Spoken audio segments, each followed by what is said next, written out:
Goddag, that's Swedish for good day. And it's going to be a good day under the coffee pot in Kingsburg at the Kingsburg Swedish Festival happening May 16th through May 18th.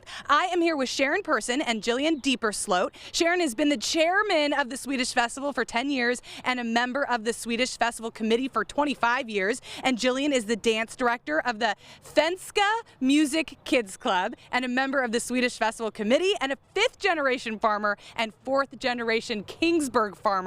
So before we talk about that and the connection to Kingsburg, what's happening at the Swedish Festival? What can we look forward to? Okay, Thursday night it starts at 5:30 with a pancake and pea soup dinner downtown, and our queen will be crowned and her court, and there will be Swedish entertainment. Which is like the dancers, right? Yes. She does such a great job with the littles. They are darling. And so starts on Thursday, ends on Saturday. What happens throughout the weekend? Okay, Friday night it's 5:30 here in the Coffee Pot Park. We have a traditional Swedish dinner followed by Swedish entertainment. More Swedish dancing, more Swedish entertainment. Ends on Saturday. What happens on Saturday? Okay, Saturday morning it starts early in the morning at 7 o'clock. We have a pancake breakfast brought to you by the Kingsburg Lions and the Cancer Volunteers. There is a dollar horse trot. At 10 o'clock we have the opening ceremony downtown, and then we have a parade. And our parade goes around Draper, so it gives people more opportunity to sit in the shade and enjoy the parade.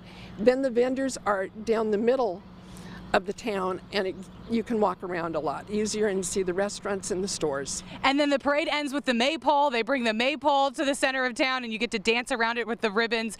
Just a great time and a great way to sort of celebrate the Swedish history here, which, as I understand it, the Swedes came here because they were looking for places to live, looking for places to farm. That's sort of where your family comes in. So Jillian, tell me about the history of farming here in Kingsburg.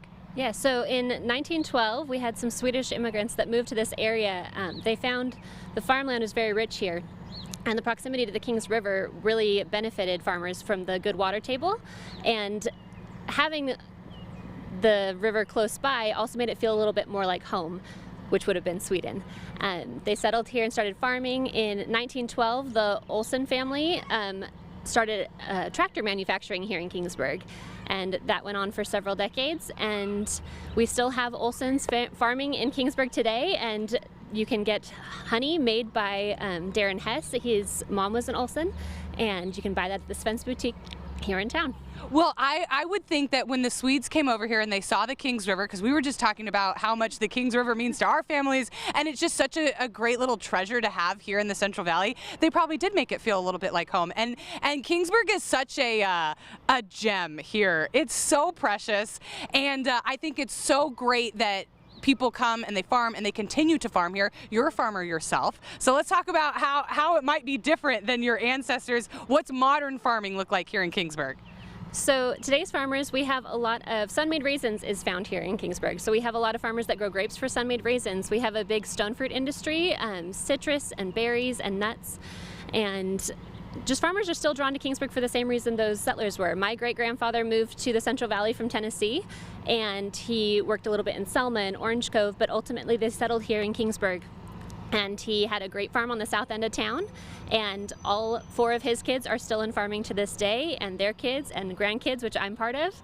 And so I have Stone Fruit Farm here in Kingsburg, and with Kingsburg Orchards, and yeah, we're still using tractors and farming citrus, but our soil is still good quality and it still is a draw for people here. And that's what we get to celebrate at the Swedish Festival, you know, what they did hundreds of years ago and what we're doing now.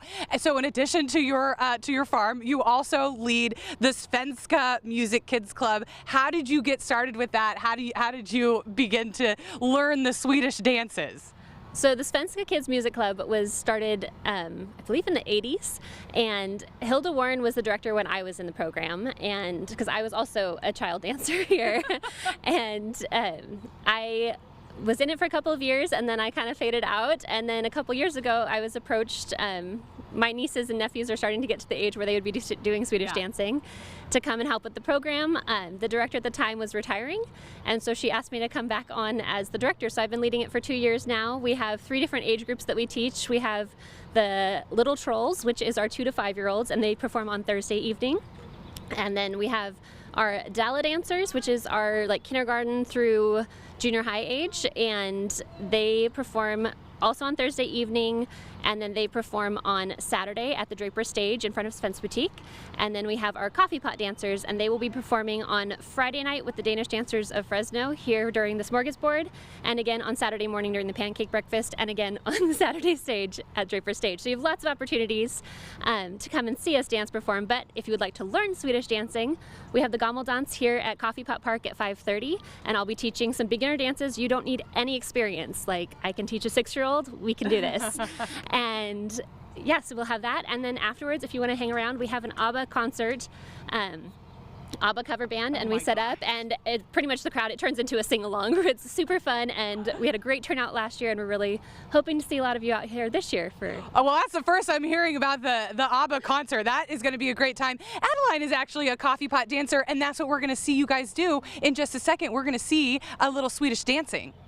So it's time now for a little Swedish dance lesson. This is what we could learn at the Gammeldans, which you will be teaching us. I will, yes. Okay, DJ, let's hit the music. So you're gonna start facing your partner, right hands together, and you go around in a circle, then switch and go in reverse. And you swing and you miss your high five and land on the shoulder, and you do a buzz step around each other. Oh, yeah. And if you lean back, you'll go really fast. And you spin the lady out to fan her out. Oh, and you walk in a circle, so you're making a fan to display the lady. And then the leads will turn the lady out, and then you go in a circle. Am I going we're going the right way? Yes. So the ladies will make a big circle, and the leads make a smaller circle inside, and you grab a partner again, and start the dance over. Am I going the right way? Why do I never know which way I'm going? Okay, well, you could learn this dance too at the Gammeldans. When is the Gammeldans? It's 5:30 on Saturday evening here at this Coffee Pot Park. Okay, we'll put all the information online. Everybody else stay right there. We'll be right back.